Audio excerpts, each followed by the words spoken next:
আজকের ভিডিওতে digital marketing এর খুঁটিনাটি পাশাপাশি ডিজিটাল মার্কেটিং এর যে শর্ট টার্মসগুলো রয়েছে যেগুলো আপনার জানা খুবই জরুরি এবং সেগুলো না জানলে আপনার পরবর্তী যে আমার ভিডিওগুলো আসবে সেগুলো আপনার কনসেপ্টগুলো ক্লিয়ার হবে না। তার কারণে আমি প্রথমে আপনাদের কাছে শর্ট টার্মগুলো আলোচনা করে আমি আপনাদেরকে বোঝানোর চেষ্টা করব। সেই যে শর্ট টার্মগুলো আলোচনা করব তার মধ্য থেকে আপনি যেগুলো বুঝবেন না সেগুলো আমার কমেন্ট সেকশনে এসে মেনশন করবেন, আমি যথাসময়ে ক্লিয়ার করার চেষ্টা করব। পাশাপাশি আপনারা ইউটিউব এবং গুগলে সার্চ দিয়ে সেই শর্ট টার্মগুলো ক্লিয়ার করার চেষ্টা করবেন। আর আমার পরবর্তী ভিডিওগুলোতে সেই শর্ট টার্মগুলো আমি বিশদভাবে নিয়ে হাজির হব আপনাদের সামনে। আজকে বরাবরের মতো আপনাদের সাথে রয়েছি আমি আব্দুল্লাহ আল মামুন। চলুন শুরু করা যাক।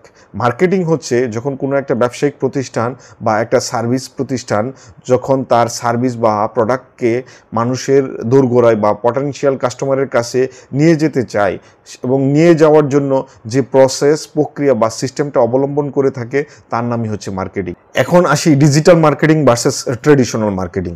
ডিজিটাল মার্কেটিং হচ্ছে ডিজিটাল প্ল্যাটফর্ম বা ডিজিটাল ডিভাইস ব্যবহার করার মাধ্যমে যখন কোনো একটা সার্ভিস বা প্রোডাক্টকে মানুষের দোরগোড়ায় পৌঁছে দেওয়ার জন্য যেই অ্যাটেম্প্ট বা পরিকল্পনা গ্রহণ করা হয় তাই হচ্ছে ডিজিটাল মার্কেটিং।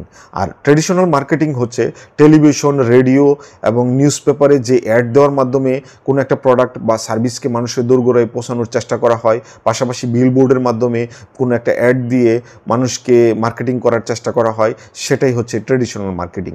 ডিজিটাল মার্কেটিংয়ের মাধ্যমে খুব সহজে কোনো একটা মানুষের দোরগোড়ায় সেই টার্গেটেড প্রোডাক্টটা নিয়ে হাজির হওয়া সম্ভব হয়। এই কারণে কোনো একজন ক্লায়েন্ট দীর্ঘদিন ধরে কোন প্রোডাক্টটা কোনো একটা ওয়েবসাইটে খুঁজছেন বা গুগলে খুঁজছেন বা হচ্ছে তার সোশ্যাল মিডিয়া প্ল্যাটফর্মে খুঁজছেন, সেটা ট্রেস করে একজন ডিজিটাল মার্কেটিং এক্সপার্ট তার দোরগোড়ায় সেই প্রোডাক্টটা নিয়ে হাজির হন বা অ্যাডের মাধ্যমে তার সামনে পৌঁছে দেন। আর ডিজিটাল মার্কেটিংয়ে আরেকটা গ্রেট একটা অপরচুনিটি থাকে, সেটা হচ্ছে সেখানে কোনো একজন বায়ার বা ক্লায়েন্ট কমেন্ট করে তার প্রোডাক্ট সম্পর্কে আরও বিস্তারিত জানতে চাইতে পারেন বা ওপিনিয়ন দিতে পারেন বা সেখানে সেলার পর্যন্ত আনসার দিতে পারেন এবং তার প্রোডাক্ট সম্পর্কে জাস্ট বিস্তারিত আলোচনা করতে পারেন বা তার গুণগুণ বা কোয়ালিটি সম্পর্কে অবহিত করতে পারেন। কিন্তু ট্রেডিশনাল মার্কেটিংয়ে সেটা জানানোর বা সেই সুযোগটা কোনো ক্লায়েন্টকে দেওয়া হয় না, কোনো ওপিনিয়ন দেওয়ার জন্য সেই স্কোপ থাকে না। ডিজিটাল মার্কেটিং এক্সপার্ট কেন প্রয়োজন বা ডিজিটাল মার্কেটিং কেন প্রয়োজন বা এক্সপার্টদের কাজটা এখানে কী? মূলত কোনো একটা কোম্পানি বা প্রতিষ্ঠান তার প্রোডাক্টকে সেল করার জন্য ইন্টারনেটের মাধ্যমে বা অনলাইনে তখন সে একটা ওয়েবসাইট ক্রিয়েট করে, সেই ওয়েবসাইটটা ক্রিয়েট করে একজন ওয়েব ডেভেলপারের মাধ্যমে সেখানে তার প্রোডাক্টের গুণাগুণ, কোয়ালিটি এবং সকল ডেসক্রিপশন অথবা তার সার্ভিস, যে সার্ভিসটা তিনি দিতে চাচ্ছেন সকল ডেসক্রিপশন বা কোনো একজন ডক্টরের কোনো একটা প্রোফাইল নিয়ে একটা ওয়েবসাইট ক্রিয়েট করা, যেমন সহজে রুগীরা তার সম্পর্কে জানতে পারেন এবং তার প্রচারণা খুব সহজে হয় এবং তার কাছে অনেক রুগী আসে। সেই ধরনের কারণেও অনেকে হচ্ছে ওয়েবসাইট ক্রিয়েট করে থাকেন একজন ওয়েব ডেভেলপারের মাধ্যমে। কিন্তু সেই ওয়েবসাইটটা ক্রিয়েট করলেই হয় না, সেই ওয়েবসাইটটা গুগলের রুলস এবং রেগুলেশন অনুযায়ী ঠিকভাবে ক্রিয়েট হয়েছে কিনা, সেখানে সার্চ ইঞ্জিনের যে রুলস রয়েছে সেগুলো মেনটেন করা হয়েছে কিনা, কিওয়ার্ড সঠিকভাবে প্লেস করা হয়েছে কিনা, কিওয়ার্ড রিসার্চ ঠিকভাবে হয়েছে কিনা, সেই সকল বিষয় অডিট করার মাধ্যমে একজন ডিজিটাল মার্কেটিং এক্সপার্ট সেই সকল কোম্পানিকে নানা ধরনের পরামর্শ দিয়ে থাকেন এবং সেইভাবে এমনভাবে পরামর্শ দেন যে তার ওয়েবসাইটটা খুব সহজে গুগলের ফার্স্ট পেজে চলে আসেন বা র্যাঙ্কে চলে আসেন বা তার ফেসবুক, ইউটিউবের মাধ্যমে খুব সহজে অনেক মানুষের দোরগোড়ায় সহজে পৌঁছে যান এবং তার প্রোডাক্ট সম্পর্কে খুব সহজে মানুষ জানতে পারেন খুব অল্প সময়ের মধ্যে। সেই সকল কার্যক্রম এবং অ্যাক্টিভিটিসগুলো কাজ করে থাকেন হচ্ছে এই ডিজিটাল মার্কেটিং এক্সপার্ট। যারা professional digital marketing course complete করতে চাচ্ছেন বা শিখতে চাচ্ছেন, তাদের প্রত্যেকটা স্টেপ সহজভাবে এবং সাবলীলভাবে এগিয়ে নিয়ে যাওয়ার জন্য যেই শর্ট টার্মগুলো প্রাথমিকভাবে জানা খুব জরুরি এবং ক্লিয়ার করা জরুরি, সেই শর্ট টার্মগুলো আমি এখন ক্লিয়ার করার চেষ্টা করব। SEO মানে হলো সার্চ ইঞ্জিন অপটিমাইজেশন। এর মাধ্যমে কোনো একটা ওয়েবসাইটকে একজন digital marketing expert last page থেকে জাস্ট র্যাঙ্কে এনে গুগলের ফার্স্ট পেজে নিয়ে আসবেন এবং খুব সহজে কোনো একজন ক্লায়েন্ট বা কাস্টমার যেমন গুগলের সার্চ বক্সে সার্চ দিয়ে খুব সহজে সেই ওয়েবসাইটটা খুঁজে পান, খুব সহজে পান, সেই জন্য সার্চ ইঞ্জিন অপটিমাইজেশন করতে হয়। পাশাপাশি সার্চ ইঞ্জিন অপটিমাইজেশনের জন্য প্রয়োজন হয় কিওয়ার্ড। কিওয়ার্ড হচ্ছে মানুষ সার্চ বক্সে কোন ওয়ার্ডটা নিয়ে সার্চ দেবে বা কোন ধরনের ওয়ার্ড ইউজ করবে সেটা গেস করা এবং সেটা নিয়ে প্ল্যান করা এবং রিসার্চ করার কাজটা হচ্ছে ডিজিটাল মার্কেটিং এক্সপার্টদের থাকে। এবং সেইটা নিয়ে কোথা থেকে রিসার্চ করবে এবং কোন ওয়ার্ডগুলো মানুষ সার্চ দিচ্ছে বেশি বেশি বা কোনটা মানুষের জন্য খুব ডিমান্ডফুল ওয়ার্ড এবং খুব সহজে সেই ওয়ার্ডগুলো সার্চ দেবে, সেগুলো আপনি কিওয়ার্ড রিসার্চ থেকে আপনি সার্চ দিয়ে বা তা গবেষণা করে আপনাকে বের করতে হবে। পাশাপাশি বিভিন্ন ওয়েবসাইট রয়েছে বা বিভিন্ন সফটওয়্যার রয়েছে কিওয়ার্ড রিসার্চ করার জন্য, যেমন কিওয়ার্ড টুল রয়েছে, তারপর ওয়ার্ড স্ট্রিম কিওয়ার্ড টুল রয়েছে। সেখানে গিয়ে আপনি কোন ধরনের কিওয়ার্ড দরকার একটা জাস্ট ইনপুট দিয়ে আপনি অনেকগুলো কিওয়ার্ড সেখান থেকে সহজভাবে পেয়ে যাবেন। সেই বিষয়গুলো আপনি কিভাবে পাবেন সেগুলো আমি পরবর্তী ভিডিওতে হাতে কলমে দেখানোর চেষ্টা। সার্চ ইঞ্জিন অপটিমাইজেশনের অন্যতম টুল হচ্ছে কিওয়ার্ড। সেই কিওয়ার্ডটি হচ্ছে আপনার ওয়েবসাইটটা যে বিষয়ের থাকবে সেটাকে কিওয়ার্ড বলা হয়। সেই কিওয়ার্ডটাকে প্রাইমারিলি সেটাকে সিড কিওয়ার্ড বলা হয়। যেমন আমি ডিজিটাল মার্কেটিং নিয়ে কথা বলছি, সেটা হচ্ছে সিড কিওয়ার্ড হচ্ছে ডিজিটাল মার্কেটিং, যেটা হচ্ছে মেইন ওয়ার্ড কোনটি সেটি হচ্ছে সিড কিওয়ার্ড।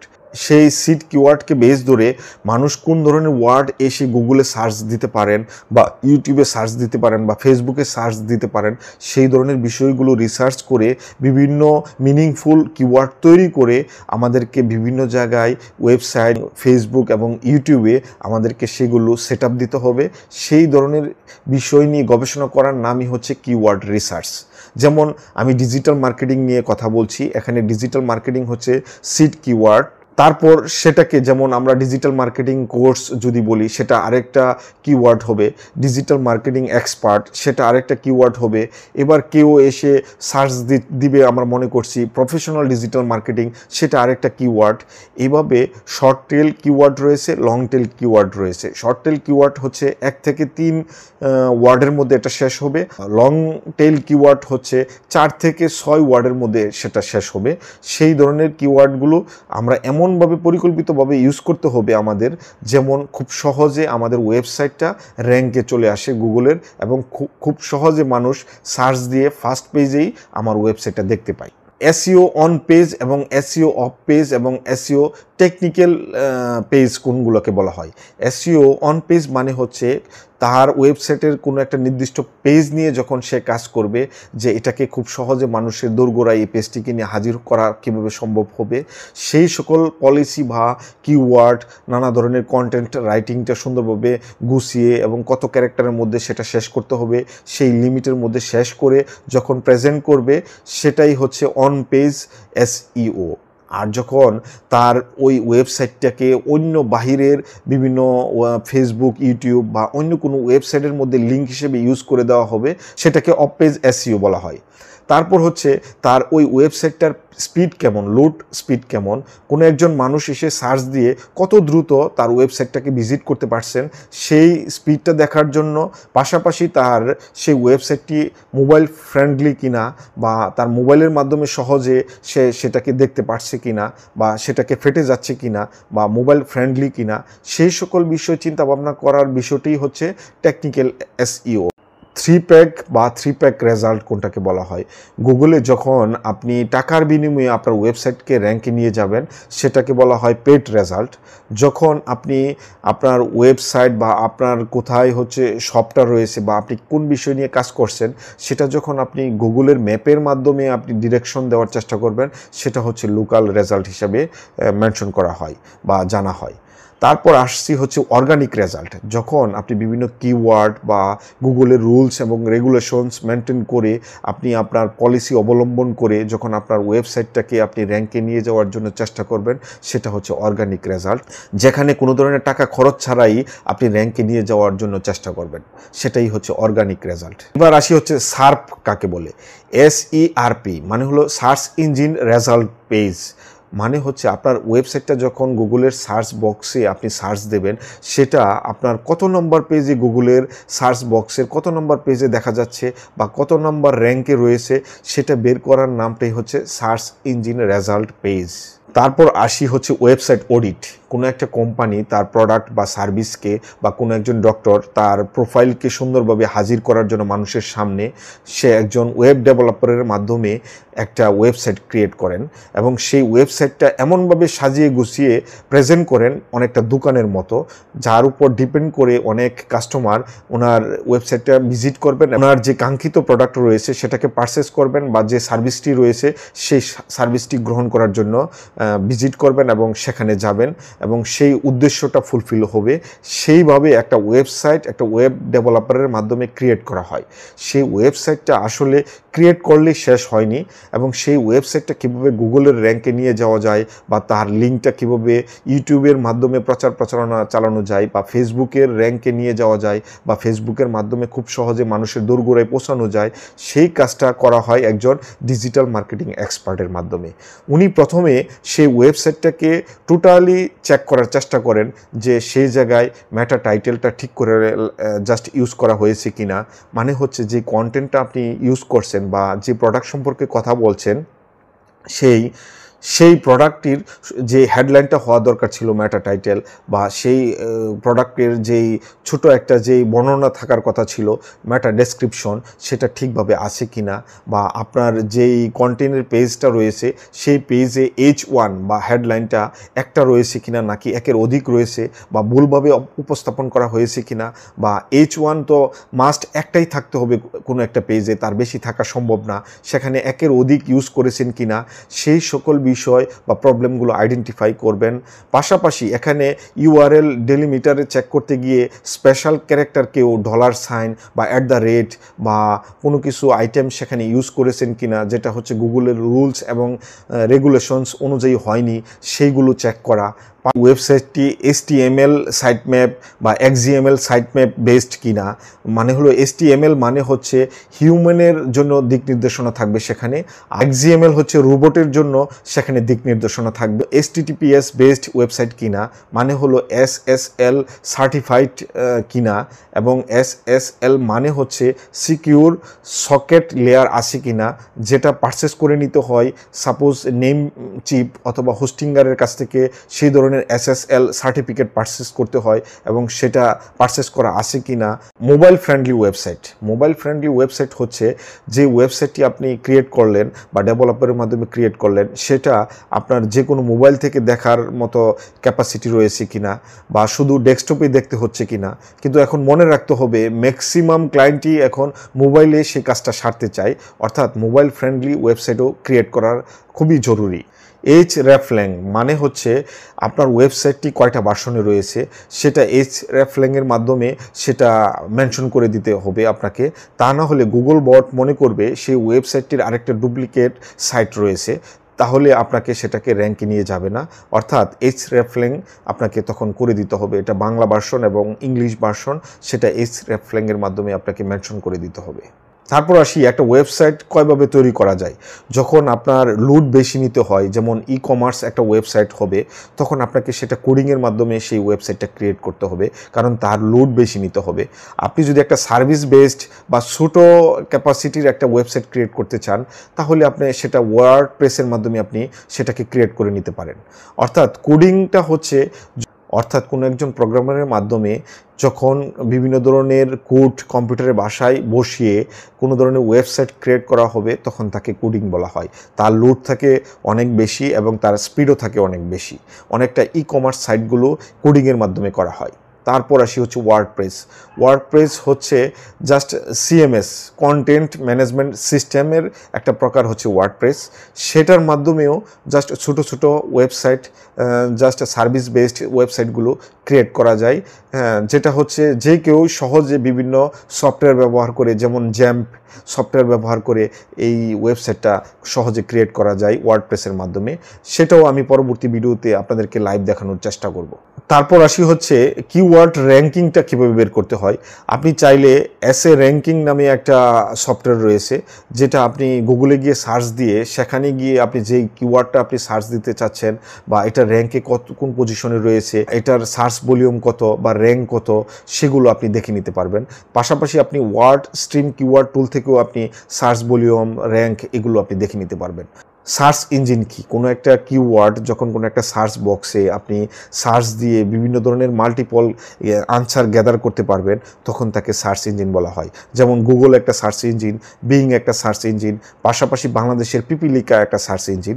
সেখান থেকে আপনারা বিভিন্ন ধরনের আনসার আপনারা পেয়ে যাবেন কোনো একটা কিওয়ার্ড সার্চ দেওয়ার মাধ্যমে। এখন কেন গুগল আমরা ইউজ করতে চাচ্ছি?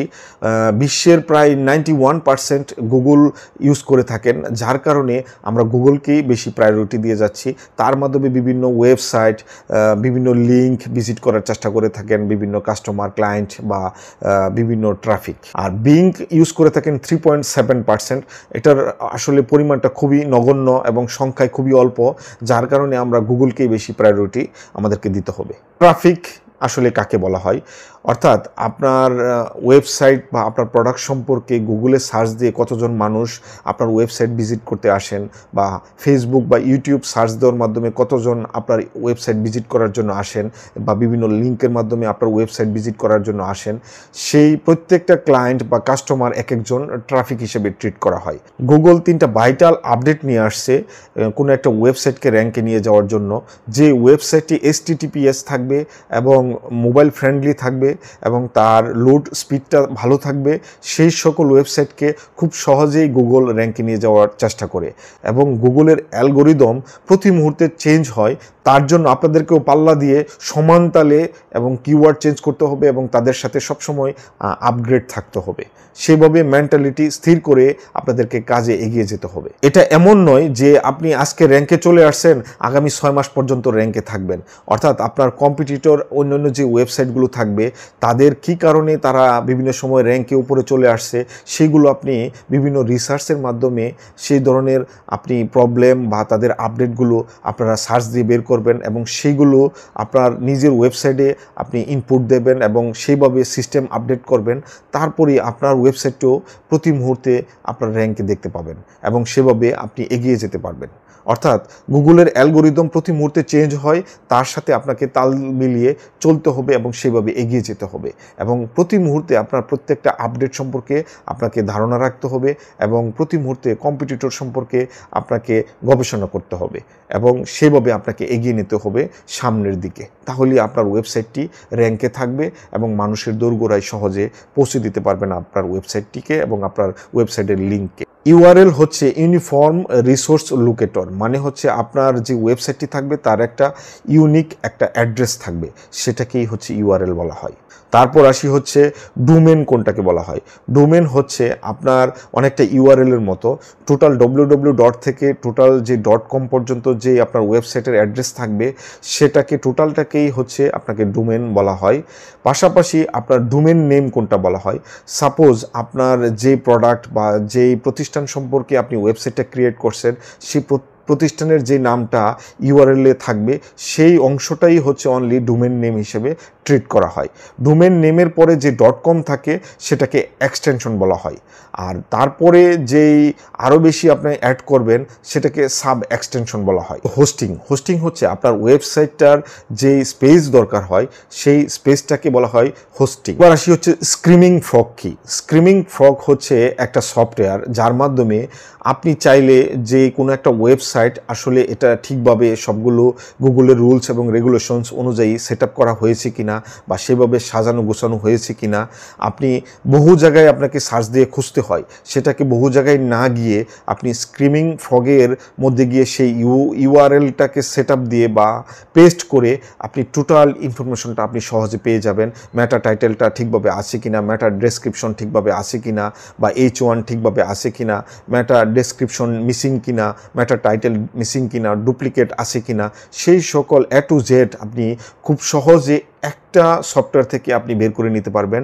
বা যা ওয়েবসাইট অডিট হিসেবে অনেকে আমরা বিবেচনা করি, সেই ওয়েবসাইট অডিটটি আপনি স্ক্রিমিং ফ্রগ থেকে আপনি খুব সহজেই আপনি বের করে নিতে পারবেন। পাশাপাশি আপনি SEO কোয়াক থেকেও আপনি সাপোর্ট নিতে পারবেন, খুব সহজে বিভিন্ন সামারি পেয়ে যাবেন ওয়েবসাইট অডিটের। সোশ্যাল ব্লেড কি? সোশ্যাল ব্লেড হচ্ছে একজন ইউটিউবার, তিনি মান্থলি অথবা বাৎসরিক কত ডলার ইনকাম করছেন, সেই বিষয়গুলো গেস করার জন্য বা দেখার জন্য আপনি সোশ্যাল ব্লেডে তার ইউটিউবের লিঙ্কটা পেস্ট করে আপনি ডিটেলস দেখে নিতে পারেন। অ্যাফিলিয়েশন মার্কেটিং কি? যখন আপনার ওয়েবসাইট বা ফেসবুক পেজ অথবা আপনার ইউটিউব চ্যানেলকে ইউজ করে অন্যের বিভিন্ন ওয়েবসাইটের লিঙ্ককে আপনার এই পেজ বা চ্যানেল বা ওয়েবসাইটের মাধ্যমে আপনি জাস্ট প্রচার করে দেবেন এবং তার ভিত্তিতে সেল বাড়িয়ে দেবেন আরেকটা প্রতিষ্ঠানের, এবং সেখান থেকে আপনি কমিশন নিতে পারেন তার সাথে একটা এগ্রিমেন্টের মাধ্যমে। সেই প্রক্রিয়াটাকেই বলা হয় অ্যাফিলিয়েশন মার্কেটিং।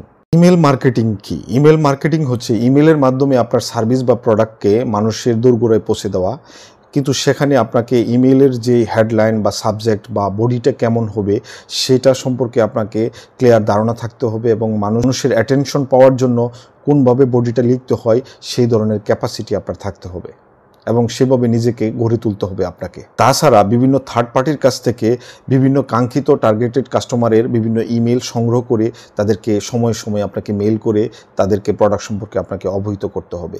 এবং মনে রাখতে হবে বহির্বিশ্বে ইমেল মার্কেটিংটা খুবই জনপ্রিয়। জাস্ট ইমেলের মাধ্যমেই মানুষ সম্পর্কে জানতে পারেন এবং খুব সহজেই কমিউনিকেট করতে পারেন।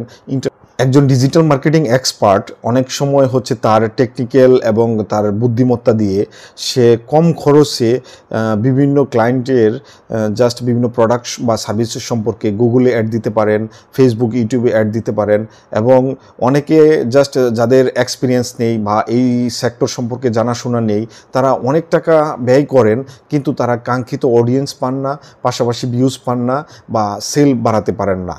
কিন্তু যখন একজন ডিজিটাল মার্কেটিং এক্সপার্টের মাধ্যমে তারা বিভিন্ন অ্যাড দিয়ে থাকবেন বা অ্যাড দেবেন, তাহলে তার কাঙ্ক্ষিত যেই লক্ষ্যমাত্রা থাকবে সেটা সে অ্যাচিভ করতে পারবেন খুব সহজেই। ব্যাকলিংকস কি? ব্যাকলিংকস হচ্ছে আপনার ওয়েবসাইটের লিঙ্কস যখন অন্য কোনো একজন থার্ড পার্টির ওয়েবসাইটে তার সাথে একটা এগ্রিমেন্ট করে সেখানে আপনার লিঙ্কটা বসিয়ে দেবেন, যেমন তার ওয়েবসাইটটা ভিজিট করার সাথে সাথে আপনার লিঙ্কটি পেয়ে আপনার ওয়েবসাইটটা ভিজিট করার সুযোগ পায়, সেই বিষয়টার বা প্রক্রিয়াটাকে বলা হয় ব্যাকলিংকস।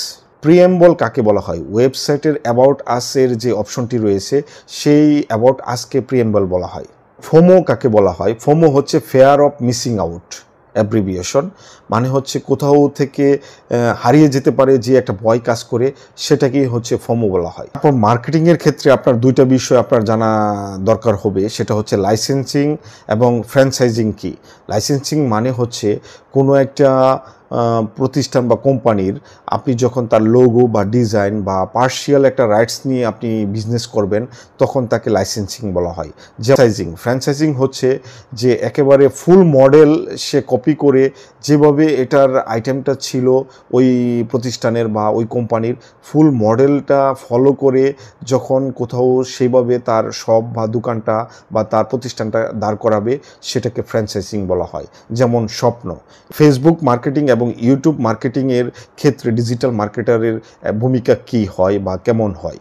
মূলত একজন ডিজিটাল মার্কেটার একটা ফেসবুক পেজকে গ্রো করার জন্য তার সেটিং পলিসিটা কেমন হওয়া দরকার বা কোথায় কী চেঞ্জ করা দরকার, তার কাভারটা কেমন হওয়া দরকার, তার লোগোটা কেমন হওয়া দরকার এবং তার প্রত্যেকটা পোস্ট কেমন হওয়া দরকার এবং পোস্টের উপরে কাভারটা কেমন হওয়া দরকার, তার টাইটেলটা কেমন হওয়া দরকার, তার ডেসক্রিপশনটা কেমন হওয়া দরকার এবং কোথায় কোথায় সে ট্যাগ করতে পারবে, কোথায় করতে পারবে না, এবং কপিরাইট কি রুলস মেনটেন করে চলতে হয়।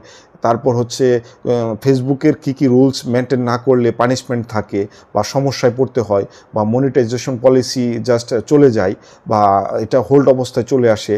এই সকল বিষয়গুলো একজন ডিজিটাল মার্কেটার সেগুলো জাস্ট শেয়ার করবেন এবং মানুষকে অবহিত করবেন বা ক্লায়েন্টকে জানাবেন বা সেভাবে ক্লায়েন্টকে পরিচালিত ভাবে। ইউটিউব মার্কেটিংয়ের ক্ষেত্রেও সেই ইউটিউবের যে রুলস এবং রেগুলেশনসগুলো রয়েছে সেগুলো ফুলফিল আছে কি না, সেই গাইডলাইন অনুযায়ী সেই ক্লায়েন্ট তার ইউটিউব চ্যানেলটা পরিচালিত করছে কি না, বা প্রোডাক্টটা সেভাবে জাস্ট আপডেট করে নিয়ে আসছে কি না, বা প্রোডাক্টটা সেভাবে মেনশন করা আছে কি না, তাদের ইমেজের সাইজ এবং কাভারের সাইজ এবং হেডলাইনটা ঠিকভাবে হচ্ছে কি না, বা তার ডেসক্রিপশনটা ঠিকভাবে হচ্ছে কি না, ট্যাগ ঠিকভাবে হচ্ছে কি না, এই সকল গাইডলাইনগুলো একজন ডিজিটাল মার্কেটিং এক্সপার্ট দিয়ে থাকেন এবং সেভাবে তার ইউটিউব চ্যানেলকে গ্রো করার জন্য সাজেশন দিয়ে থাকেন।